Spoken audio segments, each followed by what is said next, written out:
You think being a doctor means saving lives, but one night taught me that healing isn't always possible, and sometimes mercy wears a different face. I never forgot that patient, and maybe you won't either. I thought I had seen everything in the ER. Gunshots, car wrecks, last breaths whispered through cracked lips. But one night, one man made me quit medicine forever. It was around 2 a.m. when they brought him in. Unidentified male, no wallet, no phone, just a torn jacket and a folded piece of paper in his pocket. On it, written in shaky letters, "I'm sorry." He wasn't drunk. He wasn't high. He was just done. We worked on him for 47 minutes. Compression, shock, epinephrine. I've said clear more times than I've said I love you in my life, and that night, I meant it every time. At 2:47 we called it. No pulse, no breath. Just that thin stillness that fills a room when even the air forgets what to do. I stared at him, feeling something I couldn't name. And that's when the nurse said, "Doctor, there's someone waiting outside. Says she's his sister." She came in quietly, eyes red, hands shaking. She looked at the body for a long time and whispered, "He wasn't supposed to make it this far." Then she placed her hand on his arm and said, "He's been trying to die since he was 12. That broke something in me, because suddenly he wasn't a case. He was a kid who grew up to believe pain was permanent, and I realized I'd been patching wounds all my life, but never once asked what made people stop wanting to heal. Later that morning, I walked to the staff lounge, coffee cold, fluorescent lights humming. I stared at my reflection in the vending machine and thought, how many people leave here alive, but not living? I turned in my resignation 2 days later. The paper he carried stayed on my desk for weeks. The corners curled from my hands, touching it too often. I kept wondering who he'd written that note for. Us? His sister? Himself? Maybe for no one. Maybe for anyone who ever thought sorry was enough. The day after I resigned, I still woke up at 5:20. Muscle memory. I reached for my badge, found only the imprint it left in my wallet. My phone was silent, and somehow, that was louder than any code blue I'd ever heard. There are sounds that never leave you. The hiss of oxygen, the rhythm of compressions, the scrape of a gurney wheel with a bad bearing, and the quiet after a time of death, a quiet that spreads out like a lake at night. You throw a stone into it, and it swallows every ripple. I started walking in the mornings, past storefronts waking up, and a bakery with a bell that rings when no one touches the door. The bell reminded me of our monitors, alerting us not to come, but to listen. That first week, I listened to everything. Pigeons fighting for crumbs, buses sighing into their stops, a kid laughing like the world had never hurt anyone. I didn't know if any of it could fix what medicine had carved out of me, but I knew it was the first noise that didn't ask me to run. 2 days later, the hospital called about personal items. "We have something that might belong to you," the clerk said. It was the note, the original, not the copy I'd made for the file. The ink had bled into the fibers, turning the letters into small storms. I put it in a drawer with spare batteries and a flashlight and pretended it was just paper. It wasn't. Weeks passed. I started sleeping again, sort of. Then one morning, a letter came to the hospital addressed to me. No return address. Just a single word on the envelope. "Thank you." Inside, a short message. "Because of you, I found peace in his story. You couldn't save him, but you reminded me that someone tried. That means more than you'll ever know. Signed, his sister." I didn't cry right away. I made coffee, fed the dog, sat on the porch till sunrise. Then I cried. Not because I failed, but because for the first time, I understood what mercy actually looks like. I started volunteering at a crisis hotline. Different room, same silence. People don't call because they want to die. They call because they want someone to tell them it's okay to stay. And every time I hear a voice say, "I don't think I can do this anymore," I think about the man with the torn jacket, and I tell them, you don't have to do this alone. The first night on the hotline, a teenager whispered, I'm sitting on the floor of my closet. My mom thinks I'm asleep. I asked if the floor was cold. He said yes. I asked if he could grab a blanket. He did. Sometimes survival starts with something small enough to hold in your hands. Another caller counted breaths with me. In for 4, hold for 4, out for 6. I feel ridiculous, she said. Me too, I said. Let's be ridiculous and alive. By the 4th round, her voice steadied. Is it always this loud? She asked. At night, yes, I said. But mornings are patient. Others on Reddit shared their own stories. One nurse wrote, I quit after watching a 12-year-old ask if dying hurts. Another said, I still dream of the ones who never woke up. And sometimes I apologize to them in my sleep. A paramedic wrote, every call feels like flipping a coin, life or loss. But I still flip it, because someone has to. A respiratory therapist added, the sound that breaks me isn't the flatline. It's the family's first quiet minute after. That silence is a weight.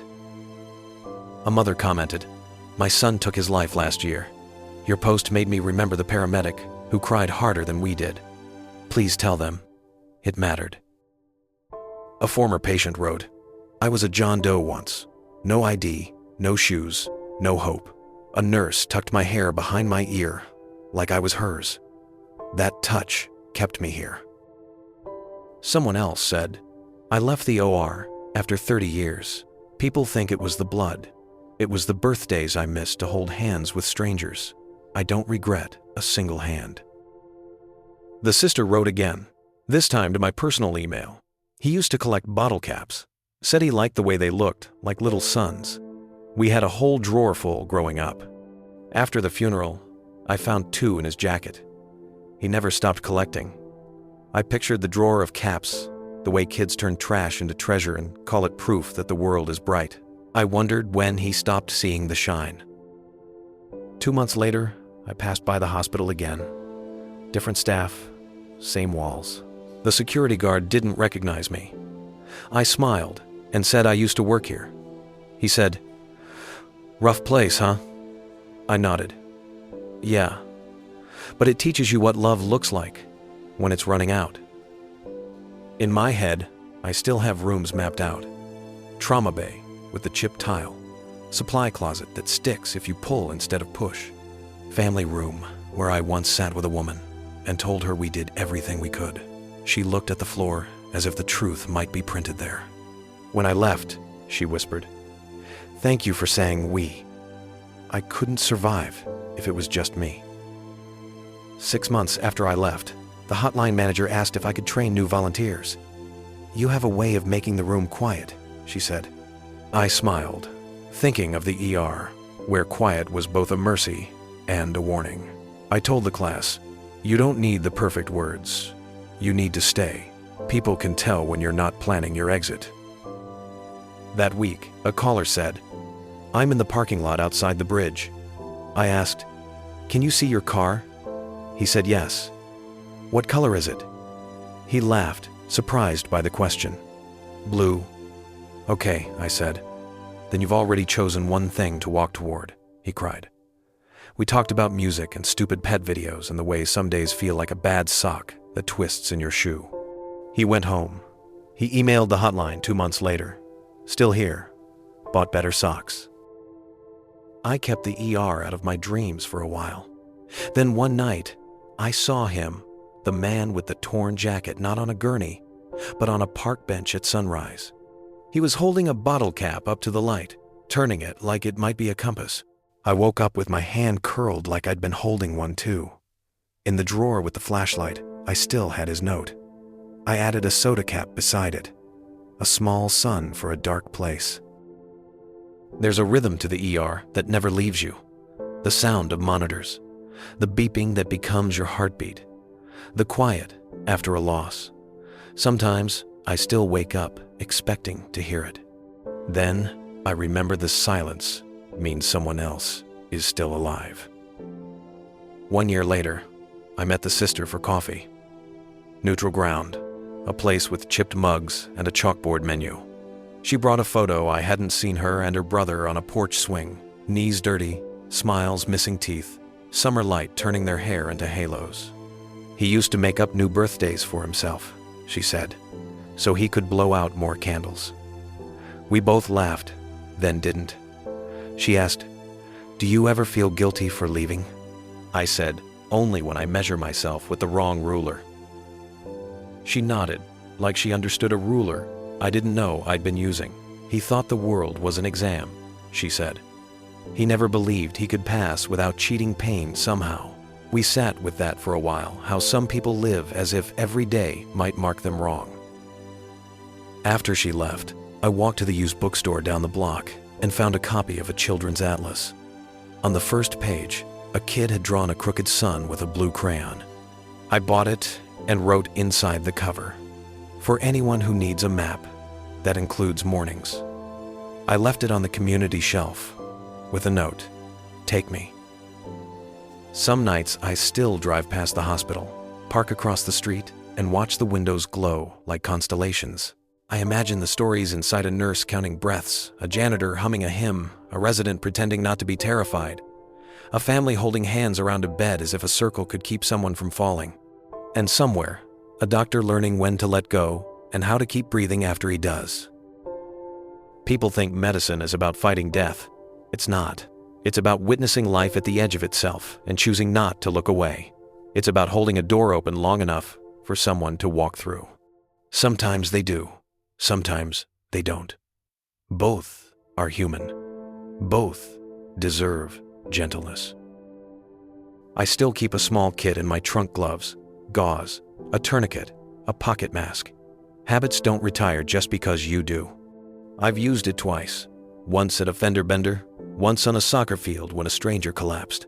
Both times, someone said, "Are you a doctor?" I said, "I was." Both times, my hands remembered the choreography before my mind did. Both times, the person lived. Both times, I sat in my car afterward and stared at the steering wheel like it might tell me what to feel. The hotline changed me too. I learned that people rarely need advice. They need a witness with warm hands. They need someone to ask, "Where does it hurt?" and then wait for the real answer. In the place I never show anyone, they need someone to say, "I'm not going anywhere," and mean it enough to sit through the long, slow minutes where nothing seems to change until something does. Once, a caller said, "I don't want to die. I just want the pain to stop." I told her, "Those aren't the same door." We stood together in a hallway made of silence until the right door opened a crack. She put her hand through. Sometimes that's all a night needs to become a morning. On the anniversary of the man's death, I took the bottle cap from my drawer and skipped it across the river, like we used to do as kids. It sank, of course. Most things do. But for one bright second, it skimmed the surface like it wanted to learn to fly. I counted the skips. 4. That felt like a good number for a life that kept trying to be more than weight. I don't keep the note in the drawer anymore. I folded it into a book I lend to friends who are tired. A book full of margins where people have written "Me Too" in pencil. The note lives there, like a footnote to our shared small survivals. When I hand the book back, I don't mention the paper inside. If they find it, they do. If they don't, it still held its shape between chapters. Sometimes, the hardest part isn't what you lose, but what you keep. The stories, the faces, the words you wish you'd said, and the ones you're grateful you didn't. I kept his "I'm sorry," but I learned to answer it, gently, with a sentence he never got to hear. "You were loved." My friend, not every battle is yours to win. Sometimes your role is simply to stand beside someone so they don't lose alone. And that is enough. You don't fix the world by saving everyone. You fix it by refusing to stop caring. Mercy isn't a miracle, it's a habit. Practice it until your hands remember kindness the way your lungs remember air. Have you ever tried to help someone who didn't want to be saved, but you stayed anyway? What did it teach you about strength? Share your story in the comments. Someone out there might need your map. If this story moved you, hit the like button, subscribe, and share it with someone who needs to hear that their pain isn't the end of the story. Take care of yourselves, be gentle with your hearts, and remember, sometimes the strongest thing you can do is stay. See you in the next story.